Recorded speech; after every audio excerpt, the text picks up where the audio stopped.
Bago matapos ang taon, balikan natin ang ilan sa malalaking issue na nakaapekto sa ating bansa ngayong 2018.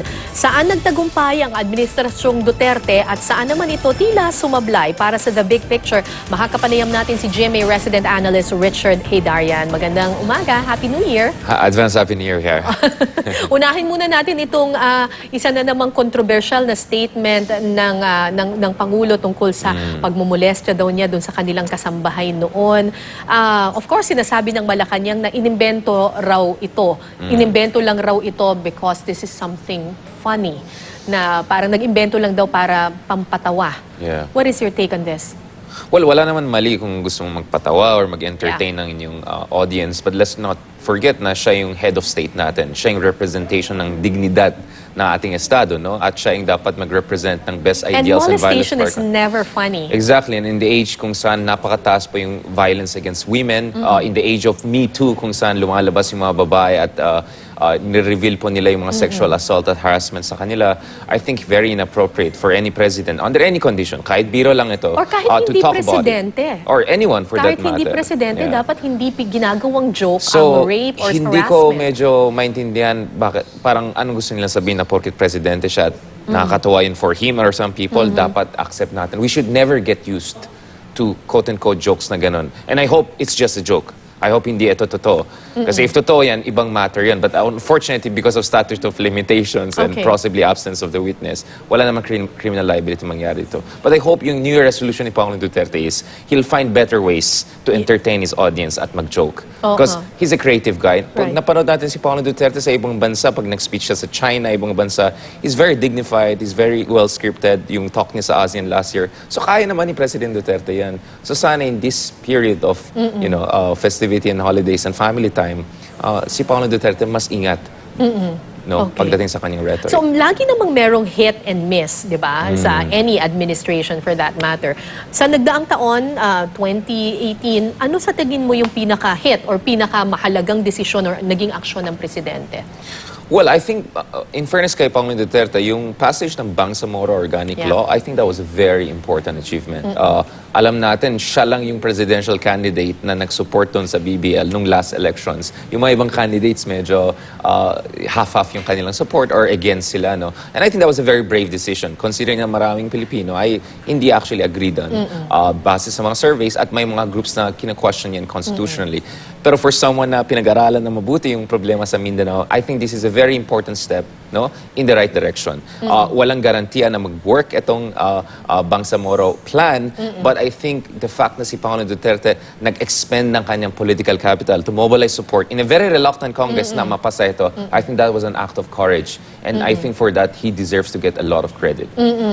Sana lang ma-implement ng tama. That's the next phase, no? But at least na-clear natin yung legal framework, no? So at least kung meron kang legal framework, you can move towards the next step. So it's a first important step in a journey of 1,000 miles, kumbaga. Ano naman sa tingin mo yung pinakamalaking pagkakamali or pagkukulang ng Pangulo for this year? Well, I mean, bakit ka marami natawa? kang pwedeng Parang marami sabihin. ba? But my point is, siguro, overall, sa Duterte administration, hindi lang si Pangulong Duterte, I think yung mismanagement ng inflation ay something na medyo na-disappoint ako doon. Kasi yung macroeconomic conditions ng ating bansa ay maganda. At na-assure tayo last year na yung pag-introduce ng new taxes ay hindi mag-lead to inflation or uptake. And I think hindi mo ma-blame a specific department kasi may problema din tayo sa pagtaas ng presyo ng agricultural products. So hindi lang itong kasalanan ng mga economic managers natin. May pagka-perfect storm, may pagkamalas din na nangyari sa Pilipinas. But I think there could have been a much more effective way na mag-respond yung gobyerno dun sa issue ng inflation. Pagtaas ng presyo ng gasolina, yung pumipila na para sa bigas yung ating mga kababayan, all these things. At hindi sinigurado na hindi gagamitin ng mga ibang businessman yung new taxes bilang excuse na itaas yung kanilang presyo. So maraming hoarding ng rice nangyari.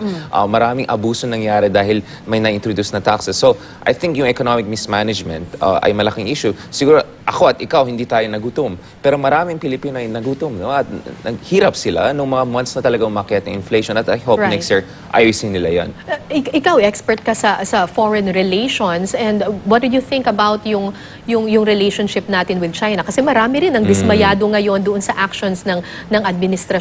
Doon sa relasyon natin with China, dumadami yung mga Chinese nationals na nag-invest dito, yes, pero dumadami rin yung workers nila na nandito, hindi naman natitigil. itigil yung pagtatayo ng mga structures in West Philippine Sea.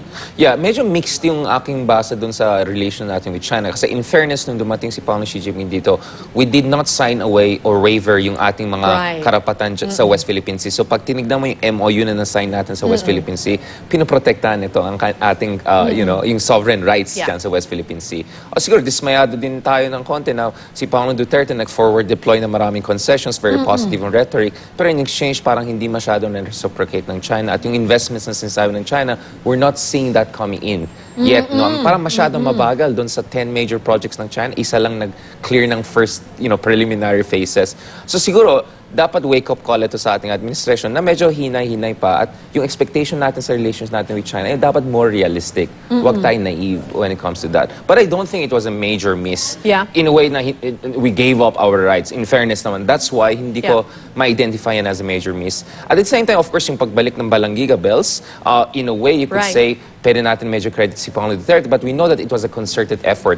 5 dekada na po natin pinapabalik yan sa Pilipinas. 51 years actually. Maraming iba't ibang administrasyon. And of course, may effort din yung dating US Secretary of Defense James Mattis. So it was a concerted effort. At in fairness sa Pangulong Duterte, ni-recognize niya, sabi niya, not a single person should be credited for that. But of course, bumalik ang Balangiga Bells, for me, it's a great thing because it opens up awareness dun sa isang chapter na ating kasaysayan na hindi natin alam. Yung mga karahasan ng mga Amerikano laban sa atin. But this is 100 years ago and let's not allow that to affect yung relations natin for the 21st century. Alright, maraming controversies na kinaharap ang administrasyong Duterte, pero he's ending the year na mataas ang satisfaction rating. Base yan dun sa latest SWS survey. Saan mo sa tingin na ma-attribute ito na mataas pa rin yung kanyang satisfaction Well, I rating? mean, you could say na may mga factors na si Pangulong Duterte mismo siguro involved. I mean, for instance, yung Balangiga Bells return, I think nag-contribute sa yung atmosphere of positivity.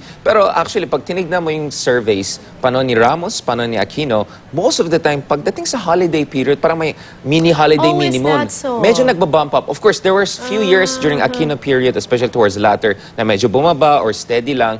Pero kung tinignan mo yung Ramos period, and then Duterte period last year, parang, and a lot of years during Aquino, parang umaakyat during Christmas. So siguro it also has to do with festivity, happiness, at saka yung parang, so siguro it's more structural than dahil kay Pangulong Duterte mismo, no? So generally umakyat. And I think last year umakyat ng 10 points, this year umakyat ng 6 points. And actually yung ratings na this year is slightly higher than last year, no? That he should get credit for. Siguro something positive is happening. At nakikita ng tao na the president is becoming more humble, more adjusted siguro in a way kasi nakikita rin niya yung limits ng kanyang power in a way. So it's a good number. Pero wag natin kalimutan, it's also the atmosphere. Circumstantial din siguro ito. Na so festive holiday, kasi yung mood. So I call it a mini honeymoon bump, no? Kasi ganun din yung paano ni Ramos. It's not peculiar to exactly. Duterte. Hindi ito, it's not a Duterte thing. At last year din. At si Pangulong Duterte, siguro locked in niya or at saka, well, to credit him, he always ends the year with a bang, right? So last year, ASEAN naman yung ending niya. Kaya he ended with a bang. And this year, yung Balangiga Bells. So in fairness, I'm not surprised na actually umakyat yung numbers niya. Pero yung number of people na medyo opposed or undecided, especially opposed, medyo umakyat this year, no? So yung net approval ratings niya is not significantly higher than last year or previous years, Alright, maraming salamat sa iyo. GMA resident analyst, Richard Heydarian. Pleasure. Thank you.